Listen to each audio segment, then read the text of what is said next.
৬ নম্বর এপিসোডের শুরুতে আমরা দেখতে পাই মিস্টার লিওনকে, যেখানে তার ম্যানেজার এসে তাকে বলে যে, "বস, আমি কিন্তু থাইল্যান্ডে যেতে চাই না। আমি চাই না যে আপনিও যান, কারণ আমার কেন জানি এটা ভালো লাগছে না। আপনি তো এর আগে এভাবে কখনো দেশের বাইরে যাননি কোনো ট্রিপে।" তখন মিস্টার লিওন বলে যে, "এটা অনেক বছর আগের কাহিনী এবং অনেক লম্বা একটি স্টোরি। আমি যখন ট্রিপ থেকে ফিরে আসবো, তখন কিন্তু আমি আমার অ্যান্সারটা পেয়ে যাবো আমার হার্ট থেকে।"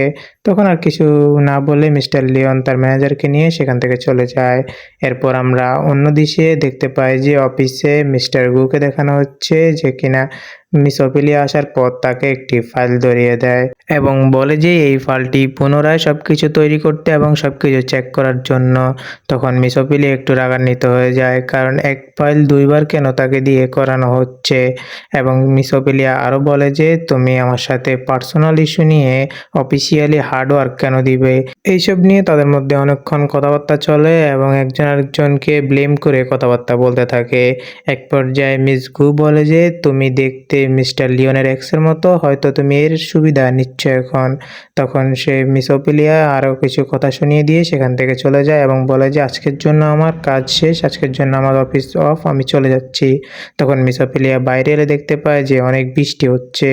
তখনই সেখানে মিস্টার লুসিয়াস ছাতা নিয়ে হাজির হয়। তখন মিস্টার লুসিয়াস বলে যে, "হ্যালো, তোমার সাথে আবার দেখা হয়ে গেল।"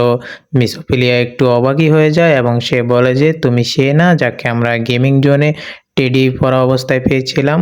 তখন সে বলে যে, "হ্যাঁ, ওইটা আমার একটা গেমিং কোম্পানির ইভেন্টের কাজ ছিল, সেটাই করছিলাম আর কি।" তখন সে বলে যে, "ও আচ্ছা, ঠিক আছে, তাহলে তুমি এমকে কোম্পানিতে কেন এসেছো, আমাদের এই কোম্পানিতে?" তখন মিস লুসিয়াস বলে যে, "আমার একটি বিজনেস ডিল আছে বা কাজ আছে, সেজন্য আমি এখানে এসেছি।" তখন বৃষ্টির মধ্যে মিস অপিলিয়া কীভাবে যাবে সেটি চিন্তা করে মিস্টার লুসিয়াস তার হাতে থাকা ছাতাটি সেখানে তাকে দিয়ে দেয় এবং বলে যে, "এটি তোমার জন্য, যাও, তুমি আরামে বাড়িতে চলে যেতে পারবে এখন।" তখন মিস অপিলিয়া তাকে থ্যাংক ইউ জানিয়ে সেখান থেকে চলে আসে এবং আমরা দেখতে পাই যে মিস্টার লুসিয়াস তখন আগেকার দিনের কথা চিন্তা করছে, যখন মিস অপিলিয়া তার এজেন্ট হিসেবে কাজ করতো তখনকার কথা। এরপর আমরা দেখতে পাই যে আসলে লুসিয়াসের সেখানে কোনো কাজই ছিল না, সে মিস অপিলিয়ার জন্যই এখানে এসেছিল এবং সে পাশ থেকে আরেকটি ছাতা বের করে সেখান থেকে চলে যায়। এবং এরপর আমরা মিস অপিলিয়াকে দেখতে পাই যে কিনা বাড়িতে আসে, মিস্টার লিওনের কথা চিন্তা করে এবং বলে যে, "মিস্টার লিওনকে একটি দিন হয়ে গেছে, 2টি দিন হয়ে গেছে, আমি দেখতে পাচ্ছি না, আমাদের একজন আরেকজনের সাথে দেখাই হচ্ছে না। মিস্টার লিওন কীভাবে আমাকে গুড বাই না বলে চলে যেতে পারলো, আমি তাকে সত্যি মিস করছি।" তো অন্যদিকে থাইল্যান্ডে আমরা দেখতে পাই যে মিস্টার লিওন এবং তার ম্যানেজারকে দেখানো হচ্ছে, যেখানে তার ম্যানেজার তাকে বলছে যে, "7 বছর হয়ে গেল, এখনও আপনি আপনার মনের কথাই বুঝতে পারলেন না। আপনি কি আসলে মিস সেলিনাকে ভালোবাসেন নাকি অপিলিয়াকে? কাকে ভালোবাসেন আপনি এখনও সেটাই বুঝতে পারেননি।" তখন তার বস বলে যে, "ননসেন্স কথাবার্তা বলো না, আমি সবসময় একজনকেই ভালোবাসছি এবং এখনও তাকেই ভালোবাসতেছি।" এবং এরপর তার ম্যানেজার আরও বলে যে, "এমন 2টা রেডিমেড বাচ্চাসহ যদি আমি পেতাম, তাহলে তো আমার লাইফটা খুবই এনজয়ফুল কাটতো। আপনি কেন এখনও তাকে বিয়ে করছেন না?" এরপর সে বলে যে, "এসব কথা বাদ দাও, তুমি গিয়ে সারা অর্গানাইজেশনের লিডার এসেছে কিনা সেই খোঁজ খবর লাগাও।" তখন তার ম্যানেজার সেখান থেকে চলে যায় এবং মিস্টার লিওন, স্টার্লিং এবং বেলার সাথে ঘড়ির মাধ্যমে কন্ট্যাক্ট করে এবং তখনই স্টার্লিং এবং বেলা বলে যে, "আঙ্কেল, আমরা কিন্তু আপনাকে অনেকটা মিস করছি।" তখন মিস্টার লিওনও তাদেরকে বলে যে, "আমিও তোমাদেরকে অনেক মিস করছি।"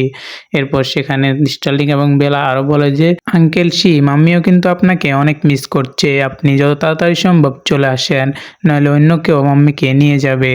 এরপর অন্যদিকে আমরা মিস্টার লিওনের ম্যানেজারকে দেখতে পাই, যেখানে কিনা একটি মেয়েকে দেখে সে অনেকটা ফিদা হয়ে যায় এবং তার সাথে লাইন মারা শুরু করে এবং হাই হ্যালোর পর বলে যে, "আপনি কি সিঙ্গেল নাকি?" তখন সেখানে ওই মেয়েটির হাজব্যান্ড এসে যায় এবং তাকে এক ধাক্কা দিয়ে সরিয়ে দিলে তখন সে ভয় পেয়ে যায় এবং বলে যে, "ওকে, ওকে, ইটস ওকে।"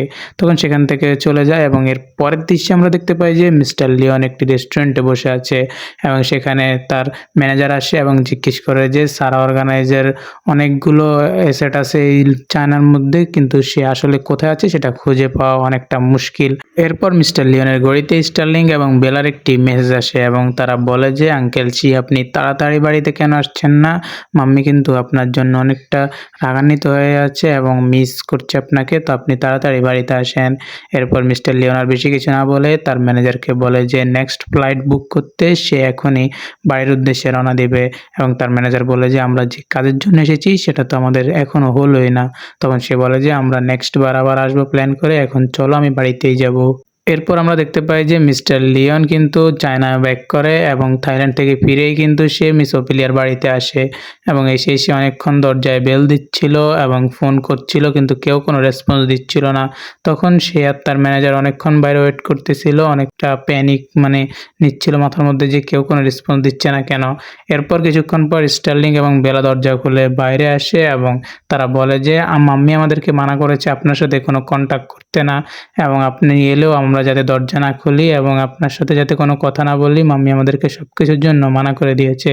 তখন তারা আরও বলে যে মাম্মি আপনার সাথে অনেকটাই রাগ করে আছে কারণ আপনি মাম্মিকে গুড বাই না বলে চলে গিয়েছিলেন, কিছু না বলে চলে গিয়েছিলেন। তখন মিস্টার লিওন কিছু বলতে যাবে এর আগেই তারা আবার দরজা লাগিয়ে দেয় এবং এরপর মিস্টার লিওনের ম্যানেজার বলে যে বস আমরা কিন্তু সারা অর্গানাইজেশনের লিডারের লোকেশন পেয়ে গেছি। তখন মিস্টার লিওন বলে যে পুলিশকে এখনই ইনফর্ম করো যাতে ইনভেস্টিগেশন করতে পারে এবং সকল তথ্য আমার কাছে এনে দিও। এরপর আমরা অন্য দৃশ্যে দেখতে পাই যে মিস ওফেলিয়া রুমে শুয়ে শুয়ে কিছু বই পড়ছিল এবং তার রুমে পিছন থেকে মিস্টার লিওন চুপি চুপি এসে যায় এবং সে এটা দেখে একটু অবাক হয়ে যায় এবং বলে যে তুমি এখানে কিভাবে এলে এবং স্টার্লিং বেলা কোথায়। তখন সে বলে যে স্টার্লিং এবং বেলা ঘুমিয়ে গিয়েছে, চিৎকার দিও না, তারা আবার উঠে যাবে। তখন কিন্তু মিস ওফেলিয়া বলে যে তুমি আমার থেকে দূরে ডিস্টেন্সে থাকো এবং তাদের মধ্যে এইটা ওইটা নিয়ে কথা কাটাকাটি হইতেছিল। এরই মাঝে মিস্টার লিওনের চোখ পড়ে ওই ছাতাটার দিকে এবং জিজ্ঞেস করে যে এইটা কি জিনিস। তখন মিস ওফেলিয়া তার ছাতাটি হাতে নেয় এবং বলে যে এটি একটি ছাতা এবং এটি আমাকে একজন হ্যান্ডসাম মিস্টার গিফট করেছে।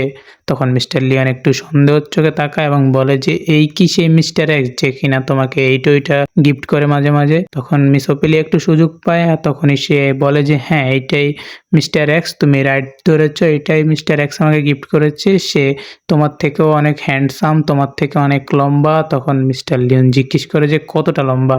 তখন মিস ওফেলিয়া খাটের উপর দাঁড়িয়ে তার হাত যতটুকু যায় ততটুকু উপরে ধরে বলে যে এতটুকু লম্বা, তোমার থেকে অনেকটা লম্বা এবং অনেক হ্যান্ডসাম। এরপর মিস্টার লিওনকে তাড়িয়ে দেয় এবং সেখান থেকে চলে যেতে বলে। এরপর মিস্টার লিওন একটু ফুসফুস রাগ নিয়ে সেখান থেকে চলে আসে এবং এরপর আমরা দেখতে পাই যে অন্য দৃশ্যে মিস্টার লিওনের মা চুপি চুপি স্টার্লিং এবং বেলাকে দেখতেছিল এবং সেখানে কিছুক্ষণ পর স্টার্লিং এবং বেলা নোটিশ করে যে কেউ একজন আছে এবং তখন তাকে ডাকে এবং তখন সে সামনে এলে তারা বলে যে ও তুমি আমাদের প্রিটি গ্র্যান্ডমা না যার সাথে আমাদের দেখা হয়েছিল। এরপর মিস্টার লিওনের মা তাদের কাছে আসে এবং তাদের সামনে বসে পড়ে। এরপর তাদের সাথে কথাবার্তা বলতেছিল যে তাদের মার সাথে তার ছেলের কিভাবে বিয়ে দেওয়া যায় বা তাদের মধ্যে সম্পর্কের এখন কি অবস্থা, কেন তাদের মধ্যে সম্পর্কের ফাটল ধরেছে, এসব বিষয় নিয়ে তাদের সাথে ডিসকাস করতে থাকে এবং বলে যে তোমরা দুইজন যদি আমাকে সাহায্য করো এবং সবসময় যদি আমাকে হেল্প করো তাহলে কিন্তু আমি আমার ছেলের সাথে তোমার মায়ের বিবাহের বা ভালোভাবে ডেট করার একটা সম্ভাবনা তৈরি করতে পারবো। এরপর তারা তিনজন হাত মেলায় এবং বলে যে ঠিক আছে আমরা একে অপরের সাহায্য করব। এরপর আমরা মিস্টার লিওনের অফিসে দেখতে পাই যেখানে মিস্টার লিওন এবং তার ম্যানেজার বসে বসে কথা বলতেছিল। তখন মিস্টার লিওন বলতেছিল যে ওফেলিয়া কি আজকে কাজে এসেছে। তখন মিস্টার লিওনের ম্যানেজার বলে যে না বস, আজকে তো উইকেন্ড, আজকে তো ছুটির দিন, আজকে তো কেউই কাজে আসার কথা না। এরপর তারা সেখানে কথাবার্তা বলতেছিল এবং মিস্টার লিওনের ম্যানেজার আরও বলতেছিল যে বস আপনি কি আসলে মিস মুকে ভালোবাসেন, কারণ সে কিন্তু দেখতে পুরোপুরি সিলিনার মতো। এসব কথাবার্তার মাঝখান দিয়ে কিন্তু মিস্টার লিওনের মা এসে পড়ে এবং মিস্টার লিওনের ম্যানেজারের পাশে গিয়ে বলে যে এই যে দেখো একদম সিমিলার দেখতে না। এরপর মিস্টার লিওন তার মাকে একটু রাগান্বিত স্বরে বলে যে মা তুমি যখনই আমার অফিসে আসো তোমাকে বলেছিলাম যে নক করে ঢুকতে, তুমি কেন নক করে আসো না। তখন তার মা বলে যে কেন নক করে আসবো, তুমি তো আমার ছেলে এবং আমার ছেলের অফিসে আসতে কোনো নক করার প্রয়োজন পড়ে না। তখন মিস্টার লিওনের মা তাকে দুটো ছবি দিয়ে বলে যে দেখো দুইটো সিমিলার না, একটা হচ্ছে তোমার ছোটবেলার ছবি, একটা হচ্ছে স্টার্লিং এর ছবি। আমি কিন্তু নিজ থেকে ফিল করতেছি যে স্টার্লিং এবং বেলা আমার গ্র্যান্ড চিল্ডার। তো তুমি এটা মেনে নাও এবং তুমি ওফেলিয়া মুর সাথে ভালো একটা সম্পর্কে জড়াও এবং তার সাথে ডেট করো এবং তাকেই বিয়ে করো। তখন মিস্টার লিওন একটু সংকোচ বোধ করে এবং সে কিছুই মানতে রাজি হয় না এবং কিছু বলতেছে না। তখন তার মা আরও বলে যে আমি তোমার ম্যানেজার থেকে শুনেছি তুমি 7 বছর আগে মিস ওফেলিয়ার সাথে ডেট করেছিলে। আমি এটাই শিওর যে এগুলো আমার গ্র্যান্ডচিলড্রেন, আমার নাতিপুতি। আমি কিন্তু এদের সাথে থাকতে চাই। তুমি যেভাবে হোক এটার ব্যবস্থা করো। তো বন্ধুরা, এখানেই কিন্তু আমরা এই এপিসোডটি শেষ হতে দেখি এবং দেখা হচ্ছে আগামী এপিসোডে। ততক্ষণ পর্যন্ত ভালো থাকবেন, সুস্থ থাকবেন এবং আমাদের সাথে যুক্ত থাকার জন্য আমাদের এই চ্যানেলটিকে এখনই সাবস্ক্রাইব করে বেল বাটনে অল করে দিবেন, যাতে আমাদের নেক্সট এপিসোড বা নেক্সট কোনো ড্রামা সিরিজ এক্সপ্লেন ছাড়ার সাথে সাথে আপনার কাছে পৌঁছে যায়।